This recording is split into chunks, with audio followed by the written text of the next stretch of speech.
বুদ্ধিজীবী স্মৃতিসৌধে জনতার ঢল, শ্রদ্ধায় শহীদদের স্মরণ।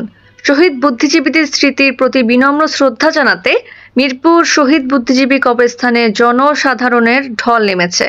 ফুলে শ্রদ্ধা ও ভালোবাসায় তারা জাতির শ্রেষ্ঠ সন্তানদের স্মরণ করেছেন। শনিবার 14 ডিসেম্বর সকালে রাষ্ট্রপতি ও প্রধান উপদেষ্টা শ্রদ্ধা জানানোর পর বুদ্ধিজীবী স্মৃতিসৌধ প্রাঙ্গণ সর্বসাধারণের জন্য খুলে দেওয়া হয়। সরেজমিনে দেখা গেছে, শহীদ পরিবারের সদস্য, রাজনৈতিক দল, সামাজিক সাংস্কৃতিক সংগঠন, স্কুল কলেজের শিক্ষার্থী সহ সর্বস্তরের মানুষ ফুল দিয়ে শহীদদের প্রতি শ্রদ্ধা নিবেদন করছেন। এ সময় সেখানে কেউ কেউ নীরবে দাঁড়িয়ে থাকছেন, আবার অনেকেই দেখা গেছে সূরা ফাতিহা পাঠ করে শহীদদের আত্মার মাগফিরাত কামনায় মোনাজাত করতে।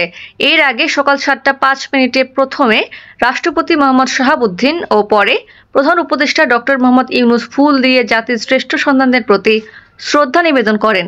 এই সময় সেখানে কিছু সময় তারা নীরবে দাঁড়িয়ে থাকেন। প্রসঙ্গত, 9 মাসের মুক্তিযুদ্ধ শেষে বাঙালি জাতির চূড়ান্ত বিজয়ের মাত্র 2 দিন আগে 1971 সালের 14 ডিসেম্বর দখলদার পাকিস্তানি হানাদার বাহিনী ও তাদের দেশীয় দোসররা জাতিকে মেধাশূন্য করতে দেশের শ্রেষ্ঠ সন্তান বুদ্ধিজীবীদের হত্যা করে।